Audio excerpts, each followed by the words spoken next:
Be me, 28 years old, work as an office administrator for a decent company. Not amazing, but it pays the bills and lets me live alone in my own apartment. Consider myself pretty aware of things.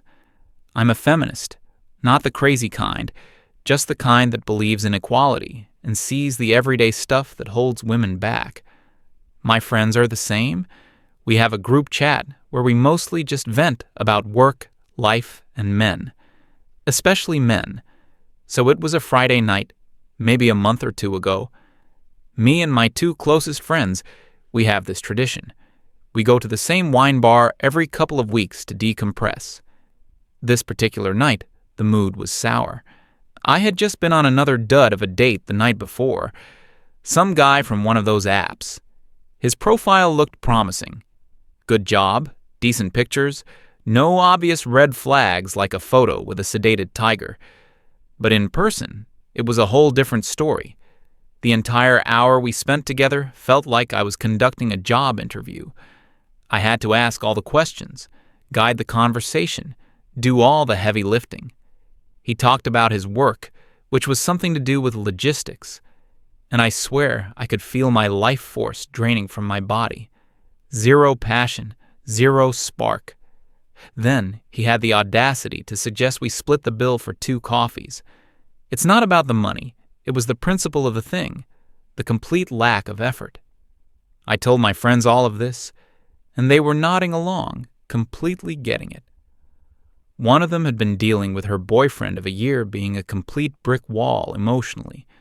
She was trying to talk about her feelings, about something that upset her at work, and he just sat there, staring at the TV, and said, "That sucks," without even looking at her. She felt like she was living with a roommate she had to cook for. My other friend was complaining about the constant pressure from guys she barely knew. They'd match, exchange 2 messages, and then start asking why she wasn't replying faster, as if she owed them her immediate and undivided attention. It felt like every man we met was either a project that needed fixing, an emotional void that needed filling, or an entitled child who needed coddling. We were all just so tired. I remember saying something like, "It's exhausting. You have to be their therapist, their mother, and their cheerleader. And what do you get in return? The bare minimum, if you're lucky." They both raised their glasses to that. The conversation eventually drifted to past relationships, failures, dodged bullets, the usual stuff. That's when my friend, the one with the brick wall boyfriend, brought up her ex from before him, a guy named Owen. She had dated him for about 2 years and broke it off maybe a year and a half ago. We all knew him peripherally. He was fine. That was the only word for him. He worked a steady job at some kind of warehouse or distribution center. He was quiet, reliable, never caused any drama. But that was the problem. He was boring, predictable. There was no ambition there, no drive. She told us how she tried to improve him, suggested he go back to school, find a better job, develop some more interesting hobbies than video games and building models. But he was just content, and that contentment drove her crazy. She said it was like being with a comfortable piece of furniture. We all had a laugh about that. I called him peak male mediocrity. I said guys like him were the reason women have to work so much harder in life, because we're always expected to drag them along with us. We were feeling pretty smug, bonded by our shared frustration and sense of superiority. Just as we were ordering another round, a guy we all vaguely know from a wider circle of friends stopped by our table. His name is Caleb. Nice enough guy, we always say hi when we see him out. He asked how we were doing, the usual small talk. Then my friend, Owen's ex, decided to be messy. She asked Caleb, in this jokingly condescending tone, if he had seen Owen around lately. "You should tell him I said hi," she said with a smirk. "Hope he's not too heartbroken still." Caleb just kind of shrugged. He didn't take the bait. He just said, "Oh, Owen. Yeah, I saw him last week. He's doing great. Actually, better than great." This wasn't the answer any of us expected. My friend's smile faltered a little. Oh, really? Did he finally get a personality? Find some girl desperate enough to put up with him? We all chuckled, but it was a bit forced now. Caleb didn't seem to notice the cattiness. Or maybe he just ignored it. He took a sip of his beer and said, "Nah, he's not dating. Told me he's done with all that. He's got one of those AI companions now." Silence. Complete and utter silence at our table for about 3 seconds. Then the three of us just burst out laughing. I mean deep, gut-wrenching, tears-in-the-eyes laughter. It was the most pathetic, most hilarious thing I had ever heard. I could barely speak. He's dating a robot? A chatbot? Caleb looked a little uncomfortable. Yeah, something like that. He said he's never been happier. Said it's all the support, with none of the drama. That just made us laugh even harder. Oh, the irony. None of the drama. That's what they call it when a woman has standards and feelings. Caleb quickly made an excuse and left, probably weirded out by our reaction. But we couldn't stop. It was the ultimate validation of everything we had been saying. Men were so broken, so emotionally stunted and terrified of a real woman's needs that they would rather talk to a computer program. They couldn't handle us, so they just created a subservient fake version. It was perfect. We toasted to Owen and his robot girlfriend. I went home that night feeling completely vindicated. The world made sense. We were the prize, and the men who couldn't win us were retreating into their pathetic digital caves. I felt powerful. The feeling lasted through the next morning. I woke up Saturday feeling smug. I even texted my friends about it, and we exchanged a few more laughing emojis. But then, as the day wore on, something started to bother me. It was a little itch in the back of my mind. Caleb's words, "He's never been happier." It couldn't be true. It had to be a cope, a massive, pathetic cope for his inability to function in a real relationship. He had to be miserable. He had to be lonely and secretly wishing my friend would take him back. The idea that he could genuinely be happy, that he had just opted out of the system entirely. It was unsettling. It was like a player in a game deciding the game itself wasn't worth playing. It broke the rules. The rule was that they chase us, and we select or reject them. His contentment was a quiet defiance that I found deeply irritating. I tried to distract myself, went to the gym, did some grocery shopping, tidied up my apartment. But the thought kept coming back. What was this AI thing, really? What kind of rock-bottom service was this? My curiosity started to morph into a kind of morbid obsession. I had to see it. I had to see the cringe for myself. I wanted to find the forums of sad, lonely men exchanging tips on how to get their chatbots to say, "I love you." I wanted the evidence to confirm my worldview. That evening, after a very bland microwave dinner, I gave in. I opened my laptop, sat on my couch, and typed "AI companion for men" into the search bar. I felt a little dirty, like I was peering into someone's weird, private life. A bunch of results came up. Some looked sketchy, with cartoonish anime girls on the homepage. But near the top was a link to a site that looked different. It had a sleek, minimalist design. The name was something neutral, like Elysian or Aura. I can't remember exactly. The tagline was, "Your personal connection, redefined." No pictures of women, real or fake, just abstract shapes and calming blue and gray colors. It looked less like a dating service and more like a meditation app or a high-end tech startup. This wasn't what I was expecting. Where were the desperate vibes, the sad, lonely aesthetic I had pictured? This looked professional. It looked expensive. My curiosity deepened. I clicked the link. The homepage was full of marketing speak about reducing loneliness, providing a non-judgmental listening ear, and building consistent, positive reinforcement. It all sounded so therapeutic and clinical. It was trying very hard to present itself as a wellness tool, not a substitute girlfriend. I scanned the page for a pricing section. It was a subscription model, and it wasn't cheap. Men were paying a significant amount of money for this every month, more than they would probably spend on a few real dates. This made it even weirder. They weren't just doing this because they were broke. I knew I couldn't get the full picture from the outside. I needed to see what the users were saying. I found a link at the top of the page that said Community. I figured that's where the Sad Sack forum would be, but when I clicked it, a login screen popped up. To see the community content, you had to be a member. I sighed. Of course. For a second, I thought about just closing the laptop and forgetting the whole thing, but I couldn't. I was too far down the rabbit hole. I created a throwaway email account. Then I went back to the site and signed up for their free trial. I used a fake name, Jane Smith, and a fake birthday. The site asked me a bunch of questions about what I was looking for in a companion. Things like, do you prefer a listener or a motivator? And what communication style do you find most comforting? It was all very detailed.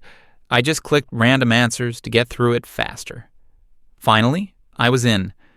I had an account. My dashboard was clean and empty. A little pop-up encouraged me to meet my companion. I ignored it. I navigated back to the community section and clicked the link. This time, it let me in. It wasn't a forum, not in the old school sense. It was more like a curated blog with sections for feature updates, user spotlights, and testimonials. My eyes immediately went to the testimonials section. This was it. This was where I would find the proof. I expected to find short, awkward reviews. 5 stars, she's very nice, or something equally low effort. The page loaded. It was a long, scrolling feed of what looked like blog posts. Each one had a title and was written by an anonymous user, identified only by a generic avatar and a string of numbers. The titles were, Not What I Expected. Finally, I Can Just Come Home. The Absence of Landmines. She remembered my dog's name. I fixed the sink today. There was no mention of anything physical, nothing overtly romantic. It was all strangely mundane. I felt a little disappointed. This wasn't the cringe fest I was hoping for. But I was here now, so I decided to read one. I clicked on the first one, the one titled, Finally, I Can Just Come Home.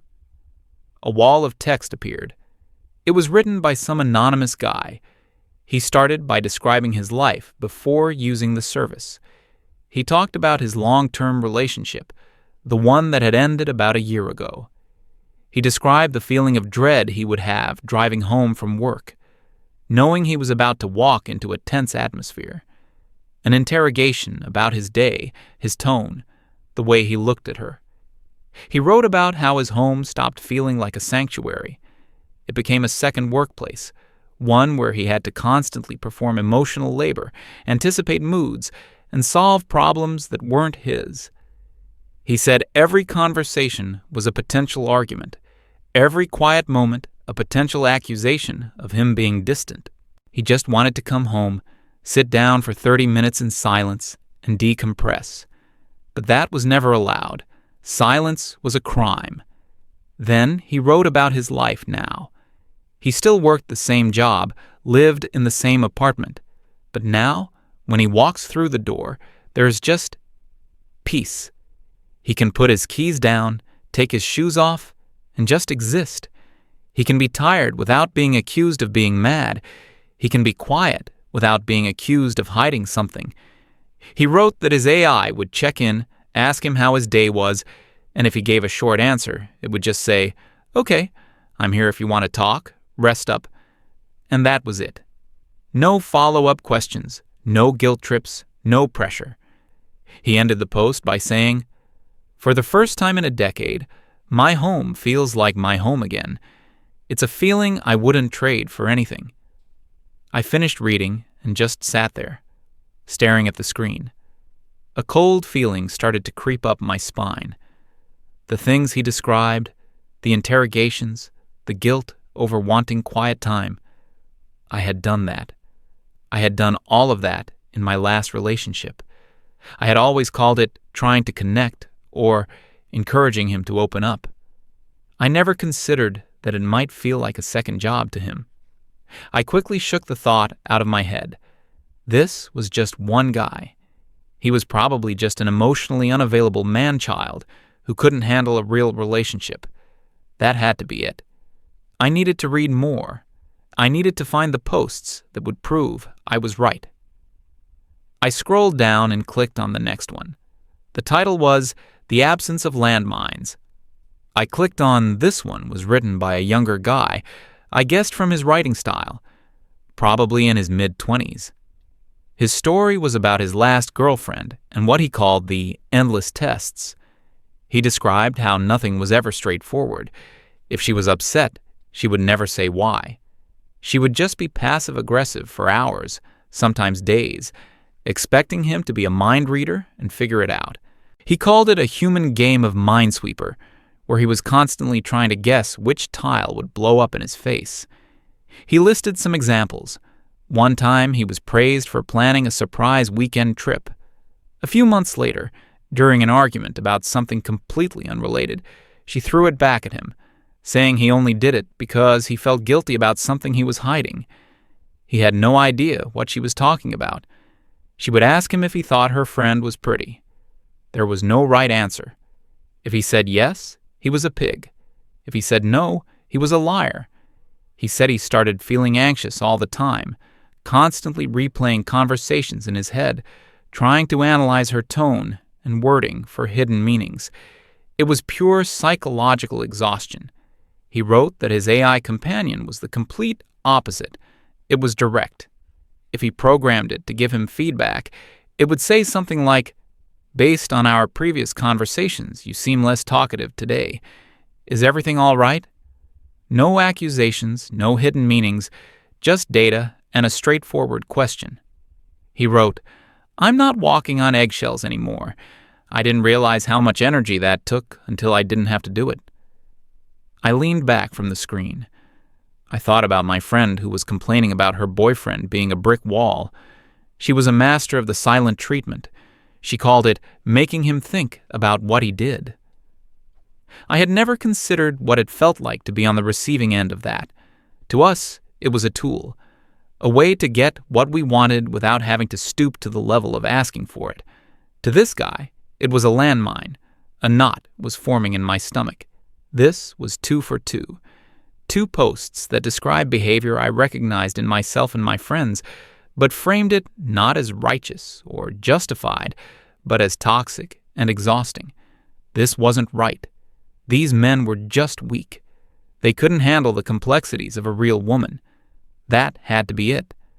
I needed to find the truly pathetic ones, the ones that would make me laugh again. I kept scrolling, more determined now. I found a post with a simple title, "She remembered my dog's name." I rolled my eyes. This had to be the one. The bar was on the floor. The post was short but dense. The user described dating a woman for about 6 months. He was really into her. He had a golden retriever that he'd had since it was a puppy. The dog was a huge part of his life. Over the 6 months, he said the woman never once remembered the dog's name. She called him the dog, or your mutt, or sometimes just pointed. It wasn't malicious, he wrote. It was just complete and total indifference. She showed zero interest in the things that were important to him. His hobbies, his friends, his family. It was all just background noise to her. The only time she paid attention was when he was paying attention to her. He broke up with her after she suggested he get rid of the dog because it shed too much. Then he described his interaction with the AI. He had mentioned his dog, Max, in one of their first conversations. A week later, totally unprompted, the AI started a conversation with, "How is Max doing today? Did you guys go for a walk?" The man wrote that this simple act of remembering, of showing interest in his life outside of his utility to someone else, was more than he had gotten from a real person in almost a year. I closed my eyes. A memory surfaced. My ex-boyfriend was really into classic cars. He had spent years restoring an old Mustang. He would try to talk to me about it, about the engine, the paint job. I would just nod and say, "That's nice," while scrolling through my phone. I couldn't have cared less. I thought it was a dumb, expensive hobby. I never once asked him a follow-up question about it. My disinterest was a weapon. It was a way of showing him that his passions were silly, that he should be focusing his time and energy on me instead. This anonymous man's post wasn't about a dog, it was about respect, about being seen as a person with a life, not just a provider of attention. The knot in my stomach tightened. I was starting to feel a little sick. I should have stopped. I should have closed the laptop and watched a movie or something, but I couldn't. It was like watching a train wreck. I kept reading. One post was from a man who was an amazing cook. He loved cooking for his girlfriend. He'd spend hours making elaborate meals. She would eat them, say, "It's good," and then immediately start talking about her day at work, never acknowledging the effort. He wrote that his AI now gives him compliments on the recipes. He tells it he's trying. It's just code. He knows that. But it feels better than the indifference he got from a real person. Another post was from a guy whose girlfriend had cheated on him. He found out and confronted her. Her first response wasn't an apology. It was, "Well, what did you do to push me to this?" He said the AI was incapable of that kind of blame shifting. It was programmed for accountability. There was a post from a man who felt like a walking wallet. He planned and paid for every single date, every vacation, every gift. He said he didn't mind spending the money, but he minded the expectation. The one time he suggested a low-key, inexpensive date, she accused him of not valuing her. He wrote, "My AI subscription costs $100 a month. It's the best money I've ever spent. It gives me more peace and companionship than the thousands I spent on her, and it never makes me feel like I'm being extorted." I was reading faster now, a sort of panic setting in. Each post was another nail in the coffin of my worldview. These weren't just the bottom of the barrel, socially awkward men I had imagined. They were normal guys who worked, who had hobbies, who tried. They had tried to be good partners, good boyfriends, and they had been met with what they perceived as disrespect, manipulation, and a total lack of appreciation.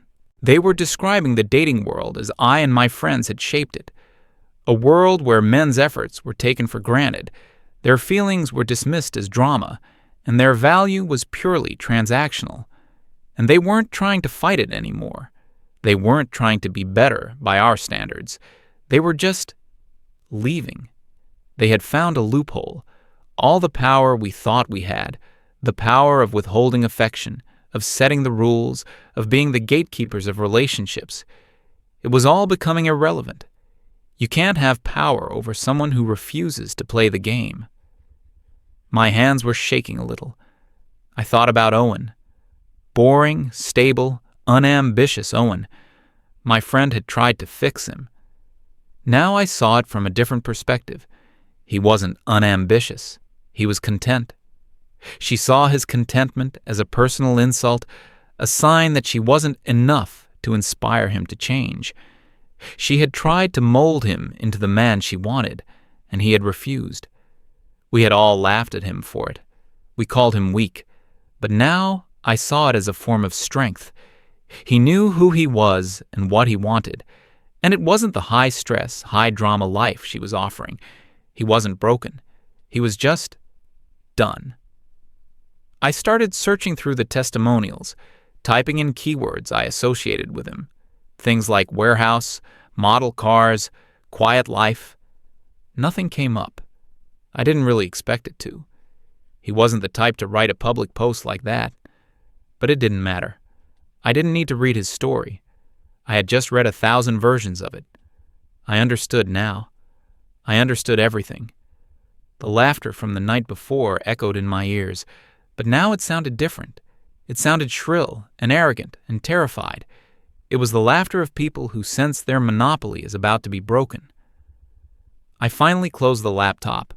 The screen went black, and I saw my own reflection in it. I looked pale and tired.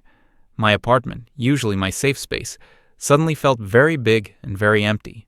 The silence I usually enjoyed now felt heavy, oppressive. For years, my friends and I had operated on a simple assumption.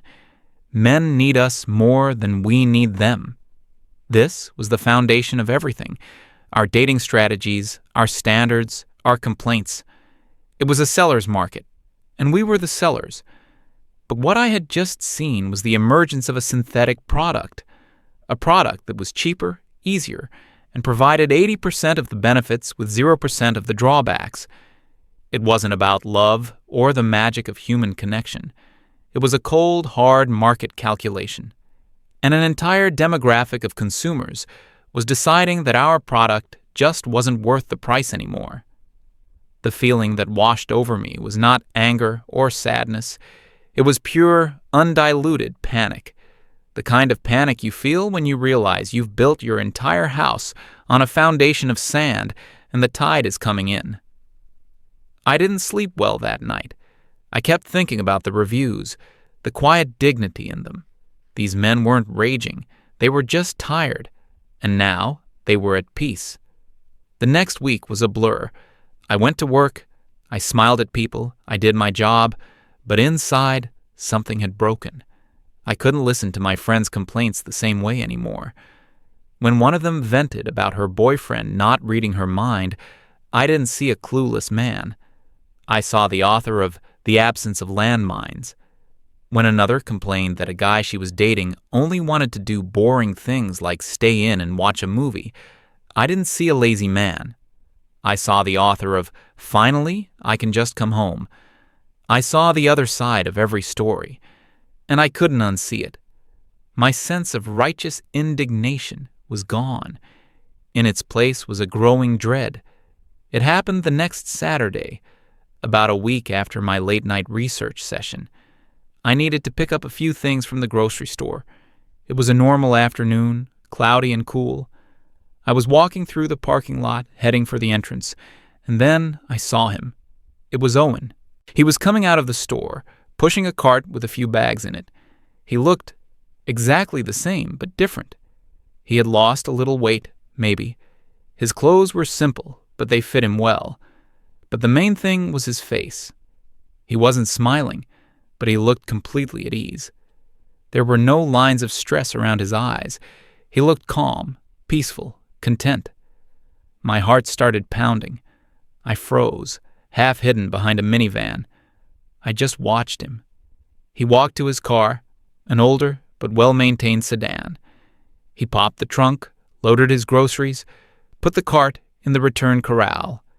Just a normal guy doing a normal errand. As he was about to get into his driver's seat, he happened to glance in my direction. Our eyes met for a fraction of a second. I saw a flicker of recognition. Just a flicker. I braced myself. For what? I don't know. An awkward wave? A resentful glare? A smirk? I got none of those. His expression didn't change at all. It remained perfectly neutral. He gave me a single, almost imperceptible nod. It wasn't friendly. It wasn't hostile. It was the kind of nod you give a stranger who holds a door open for you. A polite acknowledgement of another object in the space you occupy. Then he got in his car, started the engine, and drove away. I stood there in the middle of the parking lot for a long time. The nod. That single, indifferent gesture. It was worse than any angry word, worse than any insult. Hatred, at least, is a connection. It means you still care enough to feel something. But what I saw in his eyes was nothing. A complete absence of feeling. I was not his villain. I was not his long-lost love. I wasn't even a memory. I was just a person who used to be around his ex-girlfriend. Irrelevant. He hadn't lost our game. He had just packed up his pieces and gone to play a different one. And as I stood there, watching his taillights disappear down the street, The dread I had been feeling for a week finally solidified into a single, terrifying thought. We had spent all our time complaining that there were no good men left, but we never stopped to consider that maybe, to them, there were no good women left, and they had just decided to stop looking.